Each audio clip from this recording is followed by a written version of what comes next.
Hi, നിങ്ങൾ യൂറോപ്പിലേക്ക് ഒരു എൻട്രി ആണ് നോക്കുന്നതെങ്കിൽ അതിന് പറ്റിയ ബെസ്റ്റ് 2 കൺട്രീസാണ് ലിത്വാനിയയും ലാറ്റ്വിയയും. ഈ 2 കൺട്രീസിലേക്കും സ്റ്റുഡൻസ് മെയിനായിട്ട് വരുന്നത് ഇവിടുത്തെ ഒരു ലോ ഫീ സ്ട്രക്ചർ കൊണ്ട് തന്നെയാണ്. പക്ഷേ വേറെയും ഒരുപാട് സ്പെഷ്യാലിറ്റീസ് ഈ 2 കൺട്രീസിനും ഉണ്ട്.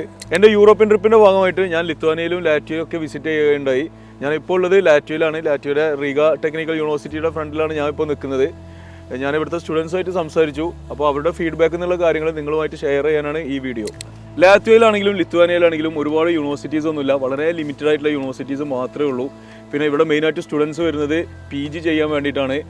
ഡിഗ്രി ചെയ്യാനും സ്റ്റുഡൻസ് വരുന്നുണ്ട്. പക്ഷേ എനിക്ക് ഇവിടുത്തെ സ്റ്റുഡൻസുമായിട്ട് സംസാരിച്ചപ്പോൾ മനസ്സിലായിട്ടുള്ള ഒരു കാര്യം എന്ന് വെച്ചാൽ, നിങ്ങൾ UG ചെയ്യാൻ വരുന്ന സ്റ്റുഡൻസ് ആണെന്നുണ്ടെങ്കിൽ നിങ്ങൾക്ക് പാർട്ട് ടൈം ജോബിൻ്റെ ഒരു അവൈലബിലിറ്റി കുറയും. കാരണം 5 ദിവസം 6 ദിവസമൊക്കെ ചിലപ്പോൾ ക്ലാസ് ഉണ്ടാവാൻ ചാൻസസ് ഉണ്ട്. PG ചെയ്യുന്ന സ്റ്റുഡൻസ് ആണെന്നുണ്ടെങ്കിൽ അവർക്ക് അൺലിമിറ്റഡ് ആയിട്ട് പാർട്ട് ടൈം ജോബ് ചെയ്യാൻ പറ്റുമെന്നുള്ളതാണ് ഇവിടുത്തെ ഏറ്റവും വലിയൊരു സവിശേഷതയായി എനിക്ക് മനസ്സിലായിട്ടുള്ളൊരു കാര്യം. നമ്മുടെ കൂടെ നമ്മുടെ സ്റ്റുഡൻറ്റ് റെപ്രസെൻറ്റേറ്റീവ് റാനിഷ് ഉണ്ട്. റാനിഷാണ് നമ്മുടെ ലാറ്റ്വിയയിലേക്കും ലിത്വാനിയയിലേക്കും വരുന്ന സ്റ്റുഡൻസിനൊക്കെ ടേക്ക് കെയർ ചെയ്യുന്നത്. അപ്പോൾ റാനിഷിൻ്റെ അടുത്ത് നമുക്ക് കുറച്ച് കാര്യങ്ങൾ ചോദിച്ച് മനസ്സിലാക്കാം. റാനിഷ്, എന്തുകൊണ്ട് ലാറ്റ്വിയ ആൻഡ് ലിത്വാനിയ?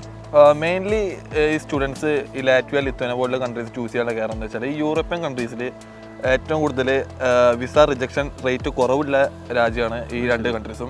പിന്നെ അതുപോലെ ഇവിടുത്തെ ലിവിങ് എക്സ്പെൻസ്, അതുപോലെ ഈ യൂണിവേഴ്സിറ്റിയിലെ ഫീസ് സ്ട്രക്ചേഴ്സ് അതൊക്കെ വളരെ കുറവാണ്. ലിവിങ് എക്സ്പെൻസ് എത്ര വരും? ഒരു ഏകദേശം ഒരു ഷെയർഡ് റൂമാണ് ഒരു സ്റ്റുഡൻറ്റ് എടുക്കുന്നുണ്ടെങ്കിൽ ലിവിങ് എക്സ്പെൻസ് ഏകദേശം ഒരു 150-180 അറൗണ്ട് വരും. ഫീ സ്ട്രക്ചർ ഇപ്പോൾ ഈ യൂണിവേഴ്സിറ്റി 3000 തൊട്ടുള്ള ഞാൻ കാര്യം ചോദിക്കട്ടെ, ഇപ്പം ഇവിടെ വന്നതിന് ശേഷം നമുക്ക് ഒരു യൂണിവേഴ്സിറ്റിയിൽ കണ്ടിന്യൂ ചെയ്യാൻ പറ്റുന്നില്ല, അപ്പോൾ വേറെ യൂണിവേഴ്സിറ്റിയിലേക്ക് അത് മാറാനുള്ള ഓപ്ഷൻ ഉണ്ട്.